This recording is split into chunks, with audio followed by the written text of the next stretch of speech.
Camp Hacker, bringing your world into focus.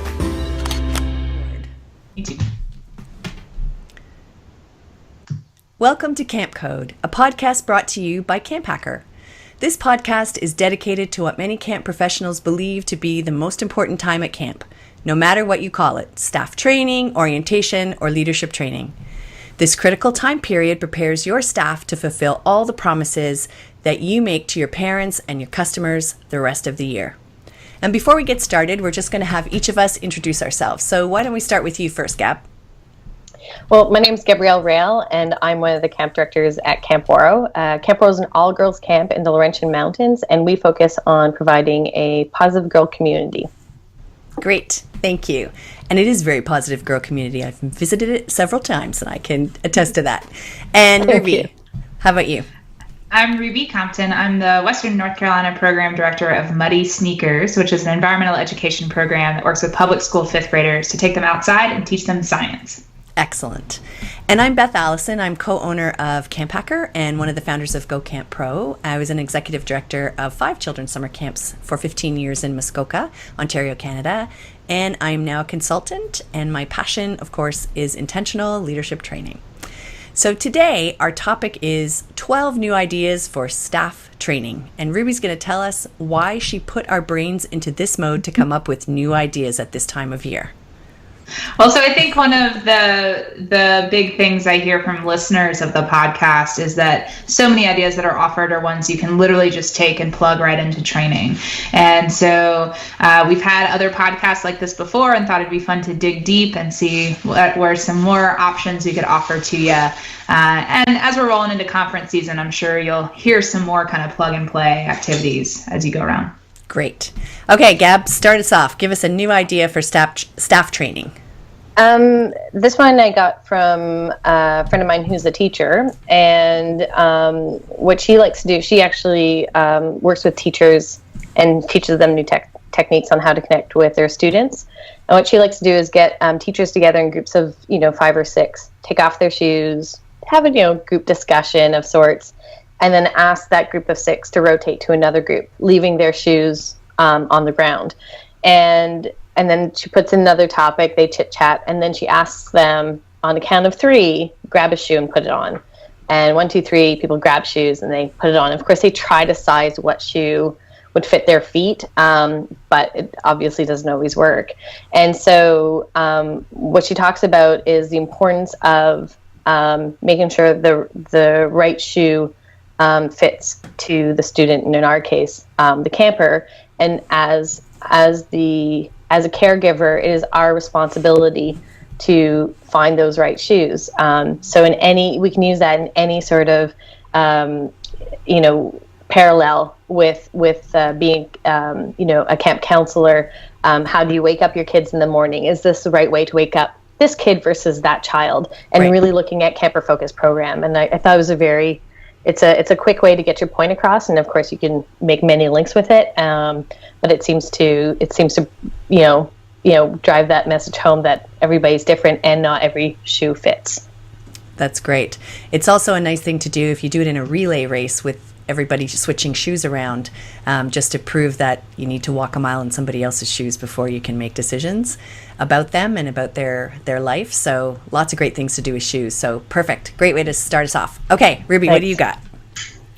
I'm going to throw out there that you should have your staff go camping. Even if your kids never go camping, do an overnight with your staff. Whether that's off-site or on-site. What a cool way to have an opportunity to explore maybe a part of camp that they wouldn't otherwise spend much time in.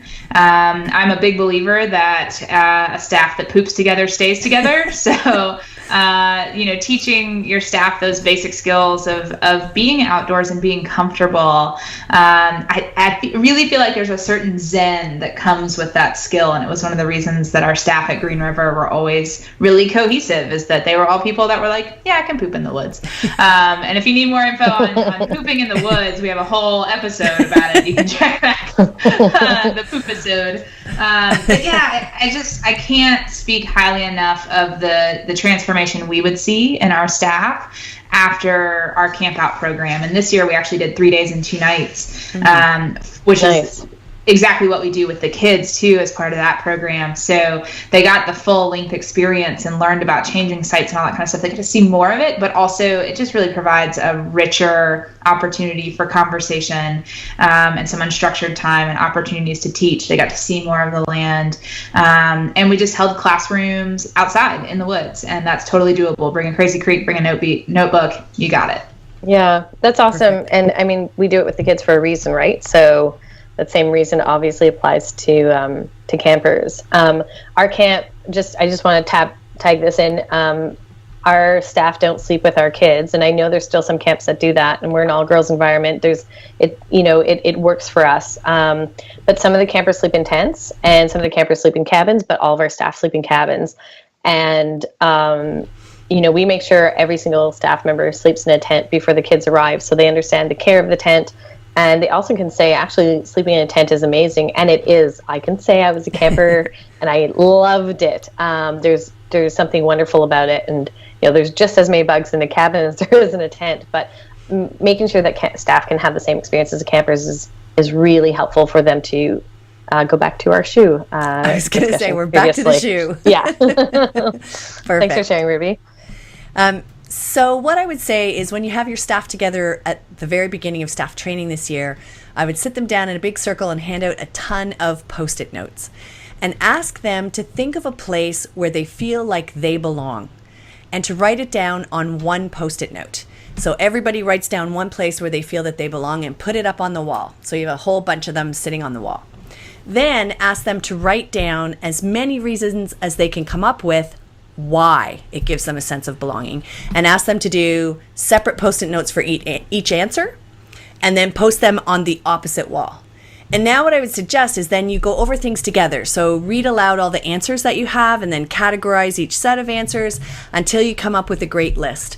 And your list is going to look something like this. They're going to say things like, it's a place where I feel welcome or cared for or respected or loved, or where I feel appreciated, or I have ownership, or it's where I can take some pride.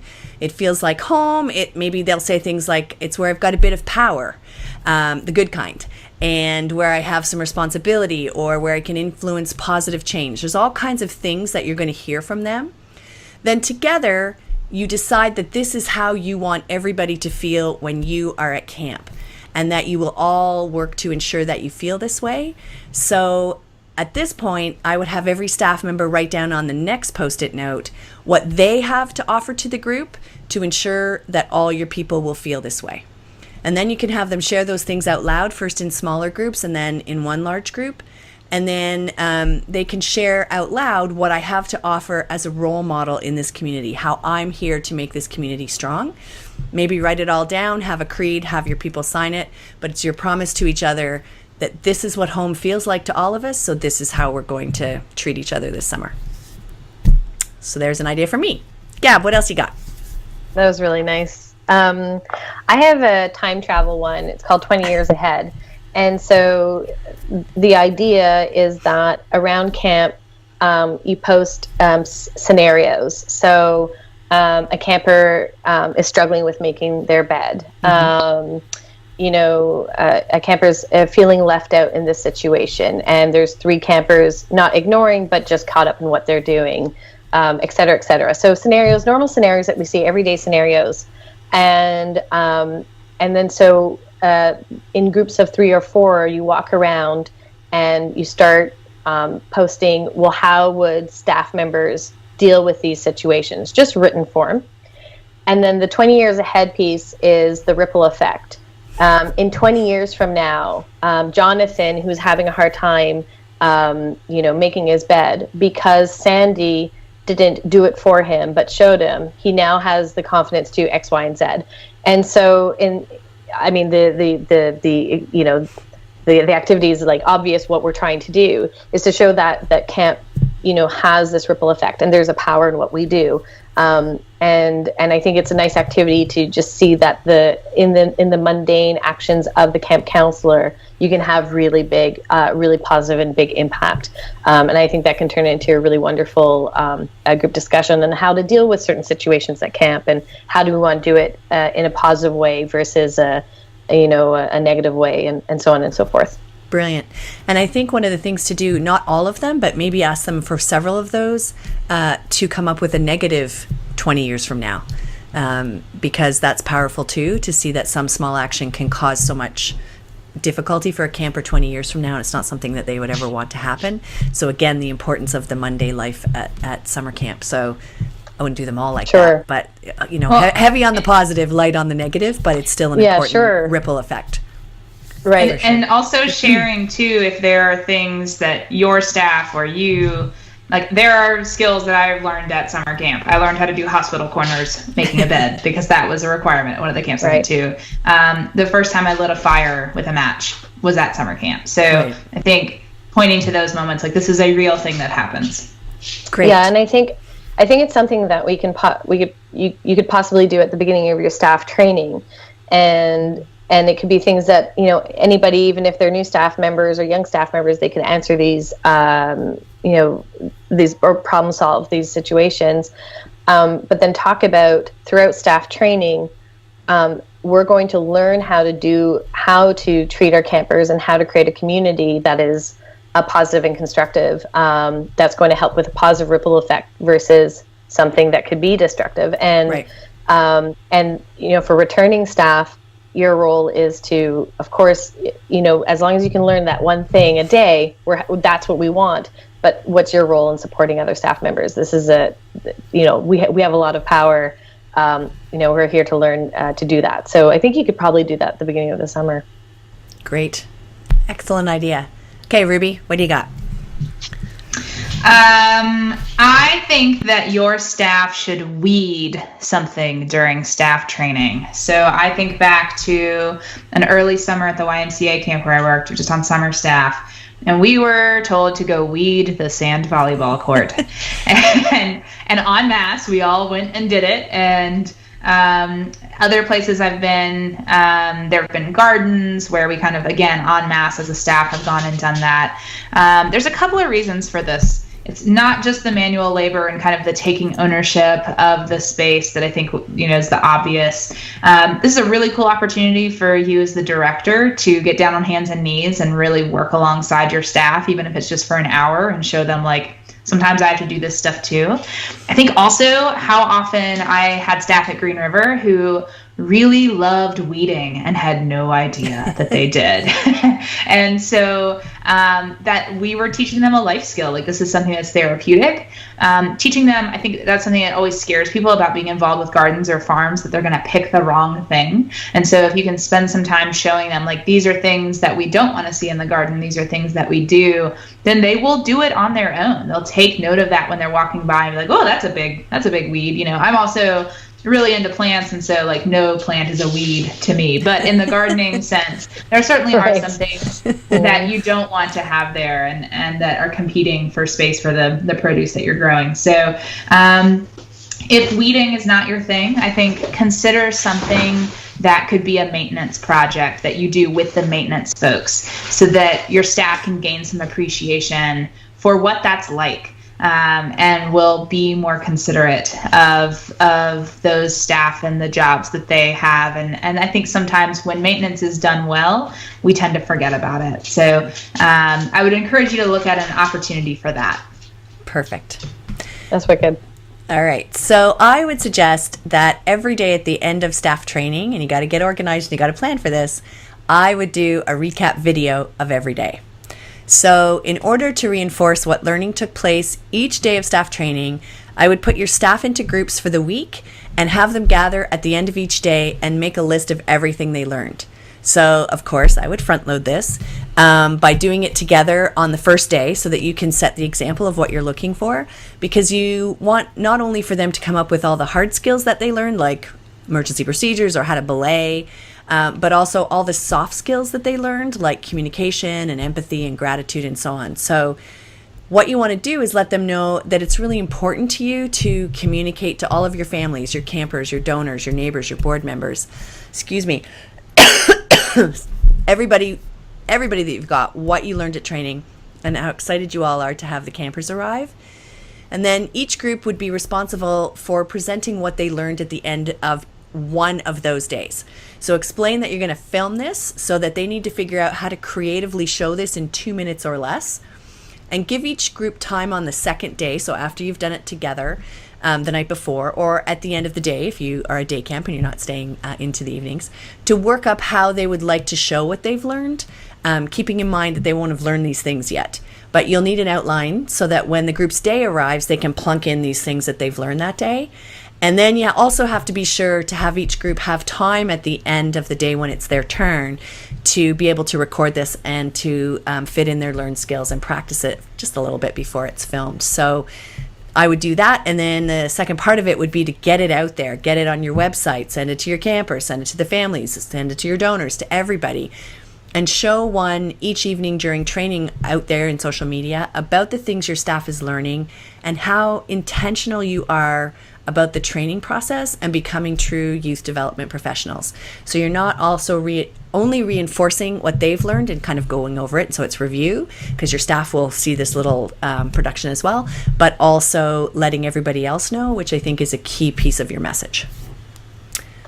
Yeah, and I think I love that, Beth, and I think that sometimes as camp directors we struggle with what do we do with our third year staff members that have done the staff training again, and if they can lead that project, and if they have the time to do the editing, and they work with some 5 third year staff members sit down, they have laptops and they're working on this project. They don't need to be at all of the sessions, right? And it gives them understanding on marketing, gives them understanding on communication, and let's help them put that into their resume. But I think this is camp is more than just fun, and putting it out there is also it's wonderful marketing. I'm so down with what you're and just if you are about. doing, like, if you're doing this on a day-to-day basis, you're also really stressing with your staff the importance of their job. So their job isn't just to lifeguard, their job isn't just to play with kids. There's so much more to it than that, and that's what you can really start stressing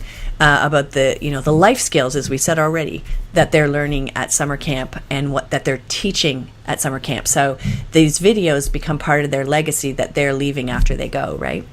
So also keep it's great. I love that. And I would probably for a marketing side, I'd probably come up with a hashtag so that when you're posting your videos or you're making comments throughout the day, like absolutely, hashtag learning since whenever your camp started.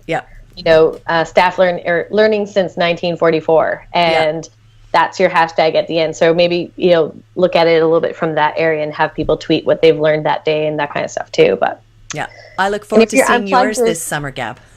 I've got this.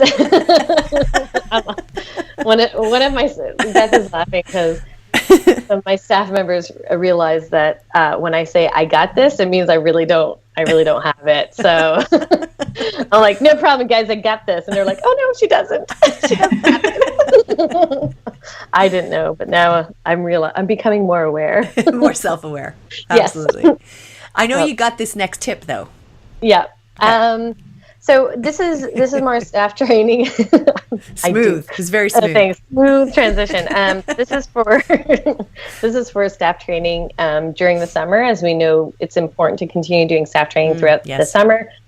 It's hard to do. I get it. I get bogged down with a lot of to-dos as well. I think this is a quick one that you can do with your staff. So at the review part, when you're doing a check-in with, usually at the second week, everybody should have their check-in. One of the questions that I like to ask is, how can you help your boss do a better job? And so a lot of the times we're very, I find within the camp community, as supervisors, we're very staff and camper focused. So how can that supervisor help the staff member do better? How can we help them thrive?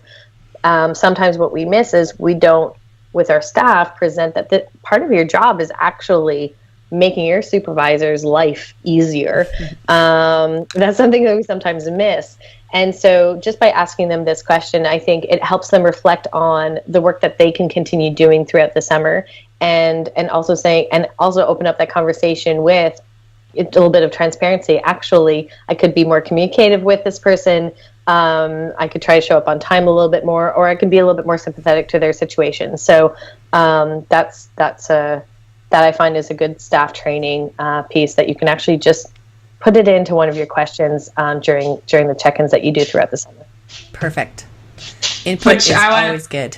Yeah, and just add on to that, the framework that I've used in the past comes from an ACA webinar I did a while ago that talks about the 4 quadrants of accountability. So I would ask the questions: how are you meeting the expectations of your campers? How are you meeting the expectations of your parents? How are you meeting the expectations of your coworkers? And how are you meeting the expectations of your directors? So a similar question gets some of that same thoughts of like, well, you expect me to communicate when things are going wrong, or you expect me to do my job, and so that allowed us to unpack that a little bit. Nice. Yeah, and I think the thing is that with those questions, each supervisor has different needs, and if they can get specific about it, it also teaches them a sense of responsibility and also shows them where they have power. And so, I like that aspect of it. I like the 4 quadrants. It's helpful. Well, as Michael Brandwine says, specific is terrific. Specific is true. It sure is. Well, shout out to Michael there. Yes. Okay, Ruby, what do you got?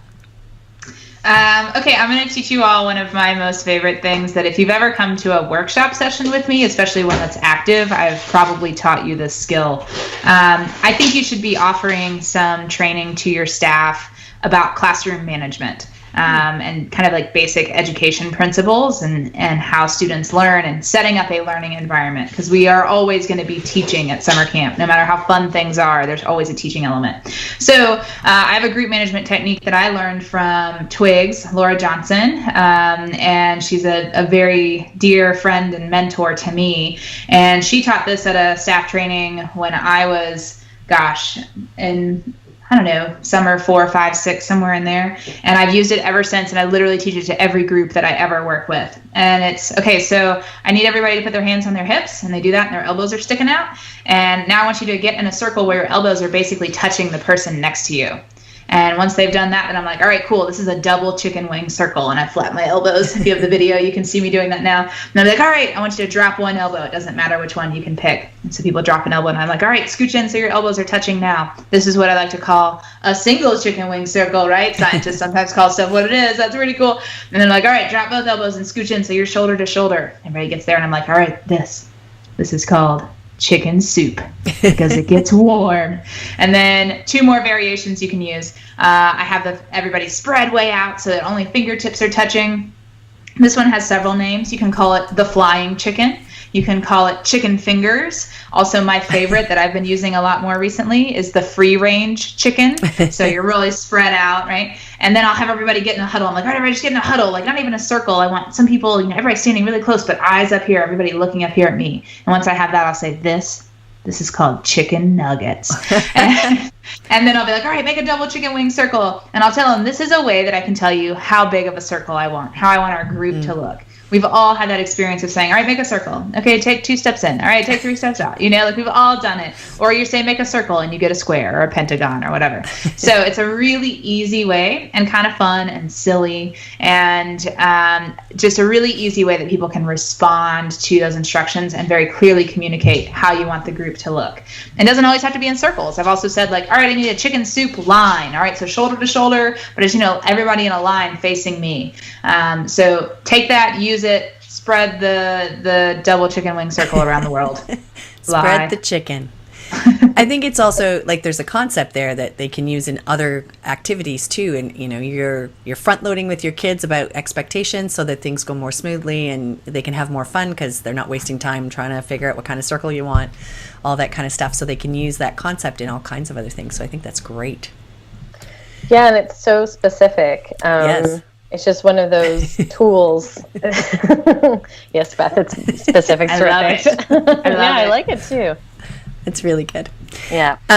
Our goal for our people at camp is to engage them in relationships. That's our goal. But how do we know when a youth or a staff member or colleague of ours is engaged and at what level? Well, I created a tool that helps us to figure that out, because I had a camp that asked me to come in and do some training because they had staff that were like really awesome. They were like super keen, and they were doing all these great announcements and costumes and, sort of going over the top for all these other things. But what they weren't doing was engaging the campers. They were kind of missing that piece. So this particular tool will help you build stronger communities and really connect with your people. So, of course, it's an acronym. I have not done one in a while, so I felt it was time to throw it out. But this one works from the bottom up. So I call it the engagement pyramid, and we'll add it to the show notes so you can see a picture of it. But you start at the bottom. So the first E stands for ease of entry. So I'm going to talk about pooping again, but are they comfortable in your space? Are they eating, drinking, sleeping, pooping if you're a residential camp, or if not, sometimes people have to poop in the daytime too. Do they know where things are, where they're supposed to be? So all these basic needs have to really be met before they can engage any further. And if they're not moving on to greater engagement. N is no problem joining in. Are they joining in and participating? Are they or sitting out on the sidelines? Where are they in that? The first G, and remember we're going up from the bottom, is generating positive connections. So they're not bullying or being bullied. They're not excluding others or being excluded. They're not sitting out on that perimeter. They are making positive connections. The A is for applying themselves. Are they applying themselves to new situations, attempting new challenges? They're excited and eager to learn things. G is, and this is gaining resiliency. So that's where youth and adults are at. If they're on that level of the pyramid, they're getting a handle on coping with disappointments and failures. And of course, they have grit, that great camp word that we're all throwing around these days. And then the final E, the top of the pyramid. So you can imagine these are getting smaller as we go up because we're making a triangle. This final E is for empowering themselves and others. So they're taking leadership roles, they're making a difference. So obviously the top of the pyramid is where we want to get all of our people, but we have to understand that nobody is going to go from the top to the bottom without skipping any of these necessary levels in between. So each phase is a necessary stepping stone for the one above it. And our job as caretakers is to take youth and staff as far as we can in the time that we have with them. Will we get them all to the top of the pyramid? Probably not, especially if we're running week-long or 2-week-long sessions. But we first have to figure out where they currently sit and how we're going to get them up to the next level.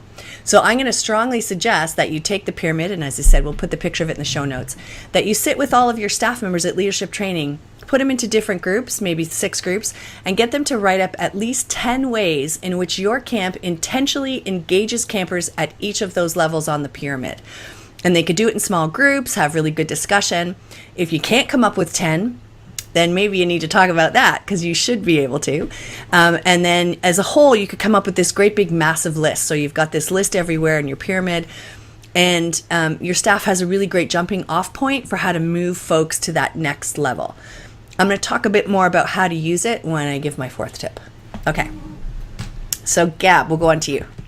Beth, you always keep us like cliffhanger. I like it.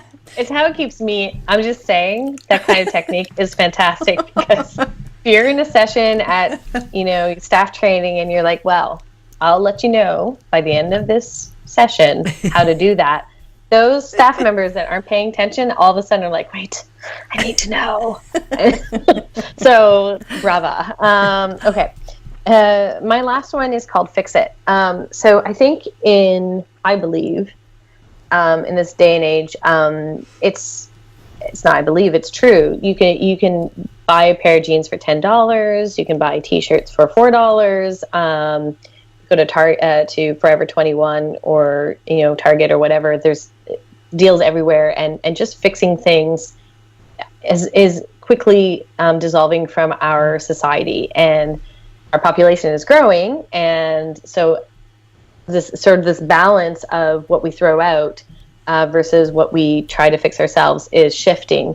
And anybody that, usually anybody that talks about their grandparents can remember them fixing something, at least, their grandfathers, whether they're carpenters or not, had a shop with, nails and screws and wire, and their grandmothers knew how to sew. And I think what would be nice is to do a fix-it session at camp. And I'm a big believer that you can do a lot with duct tape or thread. and not everybody knows how to do that, and just use those two things freely. So my challenge would be bring things that's around camp, backpacks, any utensils, whatever that it needs a little bit of fixing, put it into a circle and say, all right, grab and go and see what you can do with this stuff. Bring your own things, your own items. And then I would encourage camps to continue a fix-it project throughout their summer during, their free time. Have a couple of staff, have campers just bring their things and teach them how to sew, teach them how to repair, have patches available, and teach them that this we can really, we don't have to throw these things out. And I think that obviously builds self-confidence, but also, goes into our values of not wasting and appreciating what we do have. That's great. And you're also teaching problem-solving skills, which I love. It has so many values. Brilliant all the way around. I love that one, Gab. That's great. Yeah. Okay, Ruby, what's your last one?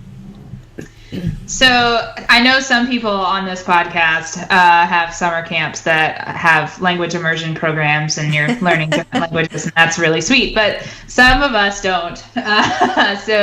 A request that I've had from my environmental ed staff, because we work with a fair number of students that English is not their first language. And so I'm really looking at and trying to figure out a great way to teach all of my staff a little bit of Spanish, just enough to at least start to spark the interest, and maybe somebody goes, man, this is cool, I want to know more, and that might get them going down a path of learning another language, but taking some classes on their own. But I think looking at the demographic of your campers, are there skills that they need, whether it be sign language, a foreign language of some kind, see if there's a way you can light that spark, and just kind of get them started down that path. How cool would it be to be able to say to parents, like, yeah, all of our staff take an hour-long Spanish class and can, it's very basic, but they can at least carry on some conversation. And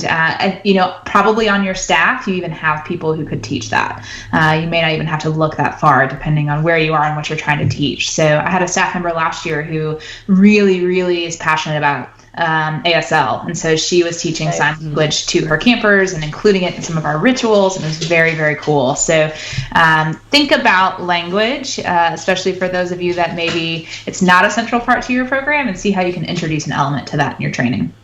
Nice. Yeah. Oh, that's so great. And what you're saying is also, just because you're a minority doesn't mean, within our community, so your camp community, doesn't mean that we can't learn. We can adapt. Mm-hmm. Always expecting the minority to adapt to the culture doesn't represent necessarily the camp values that we're trying to share. So this is a great way of making something that's explicit. We explicitly want you to adapt for our campers, so that they can, feel welcomed and heard. And it's really nice. That's lovely. And it's brain expansion, when we're learning other languages. So. And we're back to the shoe. We're, trying to figure out how it feels on the other foot. So I think that's fantastic. Yeah. Michael's Brandwine's wife is an interpreter for sign language. And I went to the International Camping Congress in Toronto in 1994. And there was somebody that was interpreting a concert, a Peter, Paul, and Mary concert. And I was like, this person's so cool. I took sign language afterwards. And then fast forward a bunch of years later, I'm in South Africa, and I'm helping Michael do a leadership program, and I'm in awe. I'm like, oh, I'm working with Michael. And we're sitting at a dinner table, and I keep looking at his wife, and she's moving her hands so majestically, and all of a sudden I'm like, wait a minute. Donna, were you in Toronto in 1994? And she was like, yes, I believe I was. Were you interpreting for Peter, Paul, and Mary concert? And she was like, yes, I was. I was like, Michael, you're dead to me. I really want to speak to your wife. She has inspired me.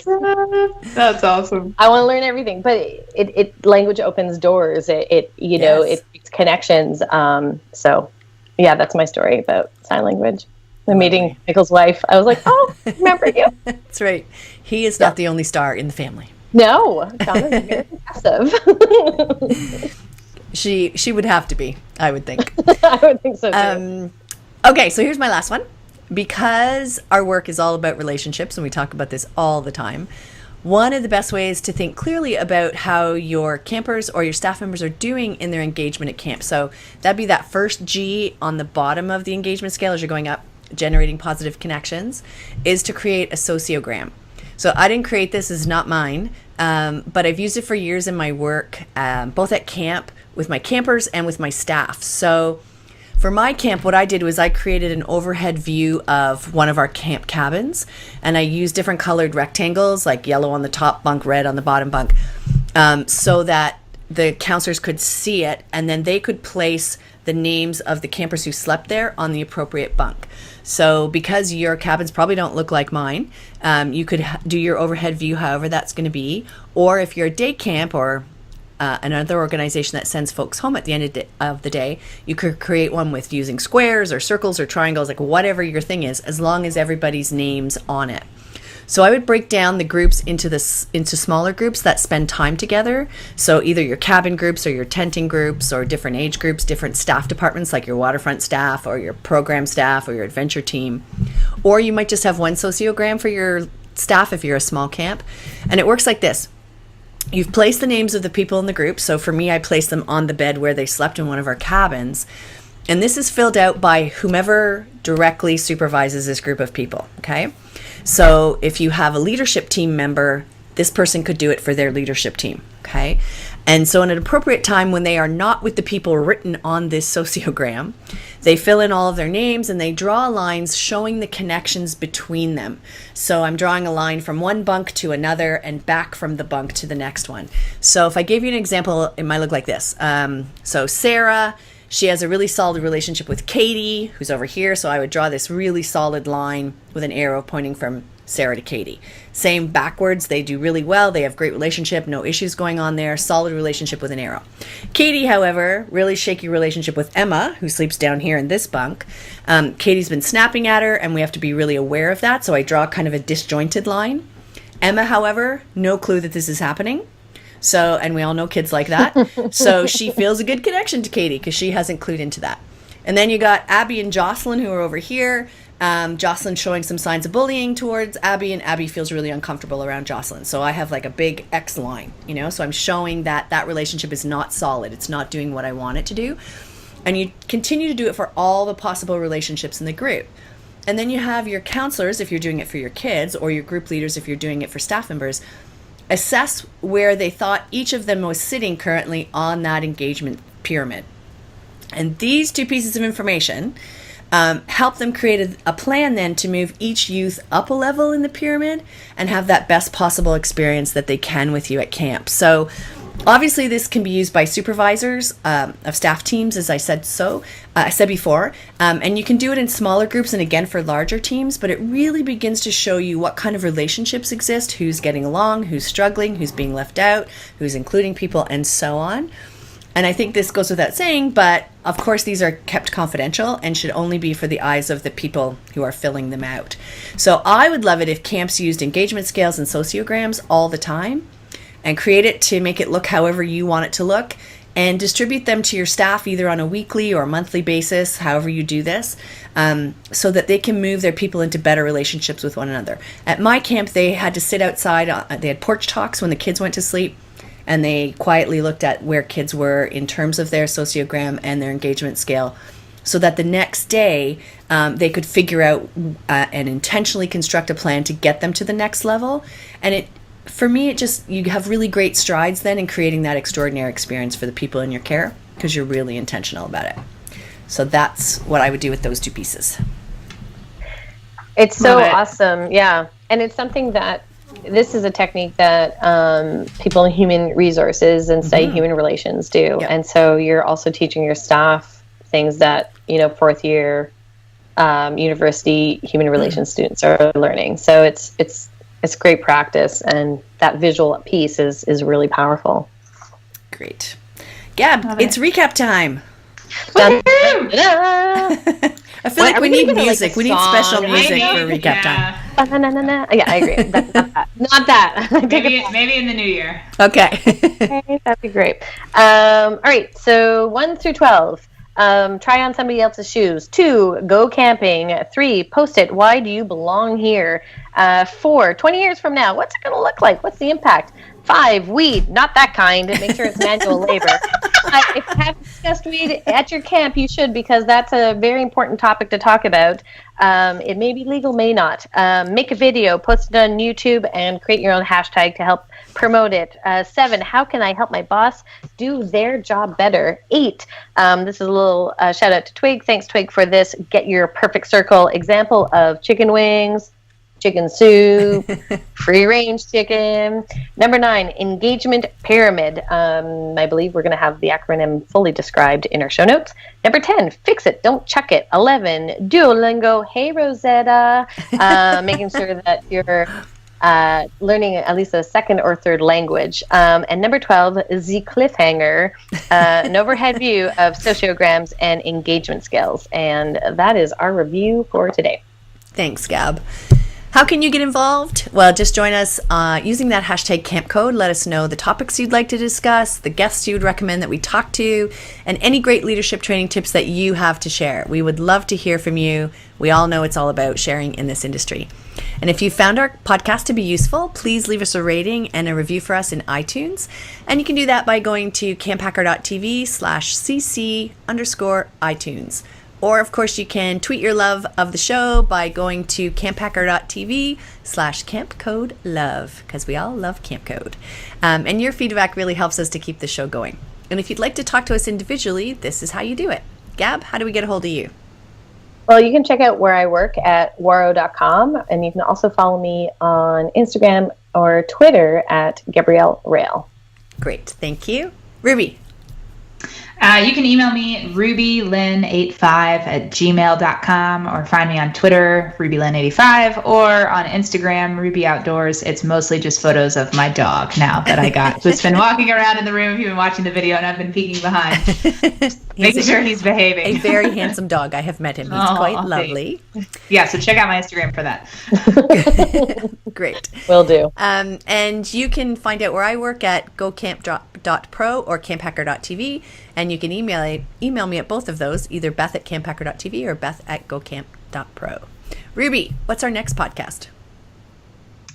So excited about this one. We are going to talk about training employees who know more than you do. And it never happens, but... Totally happens. This is my comfort zone. I'm so excited about this one. Totally finally, my expertise.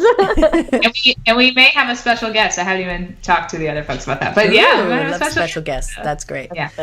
Great. Well, our final segment, as you know, on each podcast is a best practice for leadership training. And we'd love to hear some of your memorable moments or your most effective tips. And you can tell us what they are, again, just using that hashtag camp code. And this week, we're going to hear from Gab.